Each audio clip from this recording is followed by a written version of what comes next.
All right, questions for Miles? How good was it to be back out there in a meaningful game? Yeah, no, it felt great to be back out there.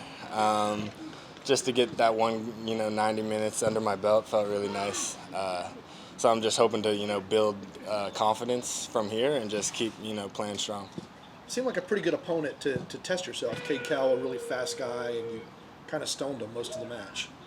Yeah, Cade's a great player, but I don't think I'm scared of many players in the MLS defensively. So it was good to get that first 90 minutes again. So I'm just trying to, keep going from here. What do you hope to improve upon in week 2?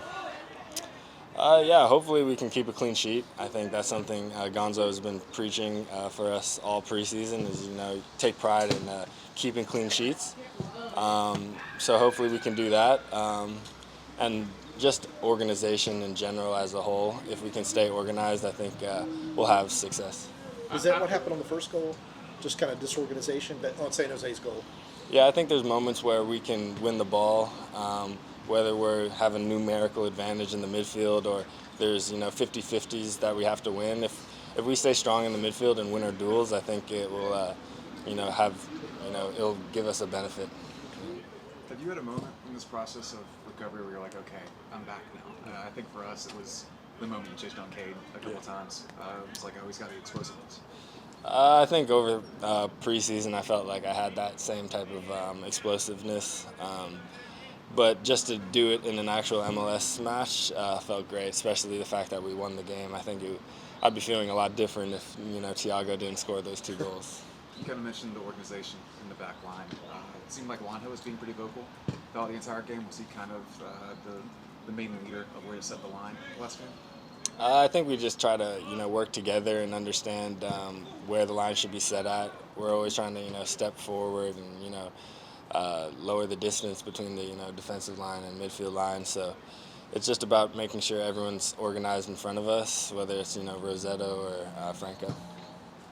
How was your concentration levels in the game? Was it hard, having not played in a meaningful game in a while, to kind of keep that focus for 90 minutes, or was it easy? Yeah, I think there's a lot of emotions that kind of go into it when you haven't played in almost 10 months, especially in front of a crowd like that. There's a lot of different emotions and things you can be thinking about, but as long as I try to stay present and understanding that I'm right here in this moment, this is where I wanted to be the last 10 months. So I'm I'm just grateful to be back, and I thought as long as I stayed present, I was able to focus throughout the whole game. Have y'all scouted Toronto yet? Yeah, I mean, I think we all know what they can do with the ball. They've got a great midfield, but I think so far we focused on how we can break them down and things like this. We saw San Jose playing a low block after they got that first goal. Do you expect that's kind of going to be the case for a lot of opponents this season coming to Mercedes-Benz? Yeah, I think that's always kind of been the case. No matter who we play, I think when they come to the Benz, they kind of try to sit in, and we end up having the majority of the ball. But it's just how we can break them down when they sit in, or if they press, how we can break them down, or if it's transitional moments we can hurt them. But I think we're all looking forward to the game. How challenging is it going from defending a forward like Ebobisse, who's going to drop into the midfield a lot, very mobile, versus somebody like Diamande, big physical presence, who's going to stay stationary more? Yeah, I mean, there's plenty of different types of strikers in this league. It's just about understanding their strengths versus their weaknesses and how we can try to make them as uncomfortable as possible throughout the game, and hopefully we can do that. I think we can. What was the hardest aspect of recovery for you? Was it the physical, the mental, or just getting the soccer rhythm back? I think initially it was definitely mental because you can't really walk or do anything. You're pretty much trapped, and then later on it's obviously like physical because you want to be explosive like you used to be, but you're not there yet, and you just have to continue with the grind and put your head down and keep doing your calf raises, things like this. But just getting back on the field is something I look forward to. So I think props to the whole Atlanta United medical staff and everyone that's helped me through it all, because without them, I definitely wouldn't be in this position. I think Brad said you and he kind of shared a moment, either before the game or after the game, because y'all were on a similar timeline. What was that like for you? Yeah, it was cool. I mean, yeah, like I said, it would definitely been a different type of embrace if we didn't win the game. But just the fact that we could do that, because we saw each other every single day for like 10 months, doing the same type of exercises, feeling the same type of pains and things like this. Just the fact that we could come out and actually play back in the MLS is something that we've talked about for months. So the fact that we could do that in a home performance with a win was definitely something special. So you didn't mind Brad screaming at you on Saturday, then? No, that's normal. That's every day of the week. So. Do you feel like there's another step left, or are you all the way back to where you want to be? Yeah, I mean, I've definitely talked to other guys with similar injuries and things like this, but for me, I think Saturday's performance was a good, building block. I'm just trying to get, better and just kind of back in the rhythm of things. But I think that was a good, solid place to start, especially with a home win. So hopefully I can, build on this and keep getting bigger, faster, stronger. But right now I feel really good. So. Do you have the same thoughts about the contract extension that you had a few weeks ago? Is that still the case? Yeah, pretty much. Yeah. Okay. All right. Anything else? All right. Thanks, Miles. All right. Thanks, guys. Appreciate it. Thank you, Miles. All right, questions for Gonzalo? Any definitive update on Yorgos yet? Not as of now, no. But we are hopeful that we may have some good news. But still, at the moment, no. Good news by Friday. Good news. By Yeah, Saturday. that's what we're hoping for this game. Yeah. And if he gets the visa, what would be the probability that he would even make the game day roster? That's what we have to decide. Obviously, he's out of the country. You know that. Working on that, so we have to see how the travel is, how much he did with the plan that we sent for him in the gym, how he feels in general, and then we'll make a decision. What were the positives and the improvements from week one that you hope to see in week two? Well, I think the positives are many. I think at times we take for granted to dominate in possession opponents. I think at times it feels like, oh yeah, it's natural, like we have more possession than the opponent, and I think that's not easy. So that's number one. That's a good sign of us having a good mentality on trying to dominate the game, right, in the way we want.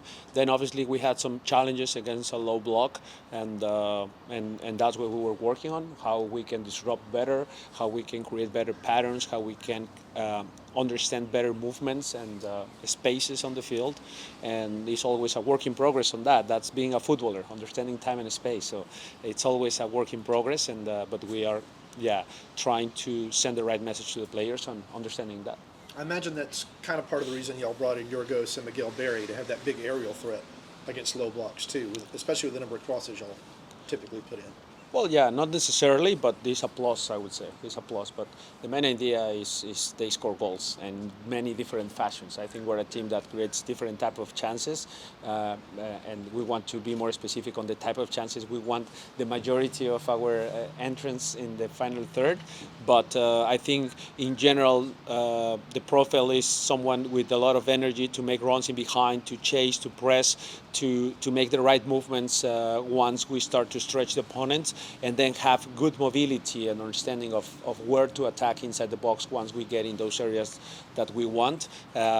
So it's the whole package to me of having a guy that can also deal with aerial duels. It helps for sure.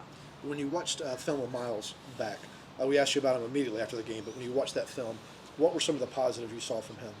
Miles? Well, first of all, just being back, and I'm sure it was an emotional game for him after so many days without that environment. So just happy for him. And then on the soccer side, I think his timing was right. At times, the last part to get ready for games is understanding that distance, right? The timing, the angles, especially as a center back. The angles are so important. At times when you miss a lot of games, that's the first thing you lose. So I was happy with that understanding. I think he needs to gel out a little bit more because it's a different back four compared to what he was playing. So yeah, but very, very happy with his performance. Go with Espinoza, San Jose, apologies. San Jose had less space, it seemed, from the start of the game. Y'all kind of corrected as it went along. How do you all correct to make sure that Bernardeschi doesn't have the same kind of space and impact on the game? Yes, At times it's a little bit the moments of the game. At times, especially in those long switches from left to right for them. We told Andrew to stay a little bit closer to Espinoza. He was coming too close to Purata and allowing that. In the second half, he corrected that. At times, it's just the individual defending in certain moments. I think it was more transitional rather than established possession for them. I felt that their most dangerous plays were in transition or those duels won by them in the middle of the field, and from there they progress quickly the ball. So at times it's just that individual reaction and individual defending in those moments. So we have to correct that for sure. It's also work in progress every week. And Bernardeschi is a different player compared to Espinoza in terms of his left-footed player playing on the right side, is an inverted winger, and his tendency is more to come inside to look for passes, crosses, or shooting from distance. So it's different threat compared to Espinoza, who's mainly running in behind to his right foot. So it's going to be in certain ways tactically different, and we'll try to be protected by that. You talk about the transition moments, and I think in the past you've called it active defending, where Yeah. you're in position to defend those transition moments. How do you feel about the active defending in this game? Well, first of all, with that name, I never found a good name for that, because in Spanish it makes a lot of sense. Marca en ataque is marking as you are attacking, so that makes more sense to me. So active defending became a word that we create actually in Seattle, and I haven't found a better word for that. So I'm looking forward to see if someone is smarter than all of us and finds a better term. Then I felt that we need to correct a little bit of that, and we've been working in that, but it is so funny how we understand the game. Is for me, the way we build and the way we start to create our chances dictates how we're going to regain the ball after that. So if we are so exposed, if we open up the center backs too wide, and then only one player solo in the middle, the center mid, and then we push the fullbacks higher, and then we bring the wingers inside, like there are going to be a lot of gaps in transition because the center backs are so far away from each other, and then the gaps in the middle channels when they try to come inside, the gaps in behind the fullbacks. So it's a little bit those ways of build, 2 and 3, 3 and 2. That's what we've been working on. But how we can be better at progressing the ball, and then if we lose the ball, how we can be protected by that shape and that structure. So it is not just about that reaction after you lose the ball, how you protect that. It's before that, since you start the build-up, is how you can have a better structure to defend.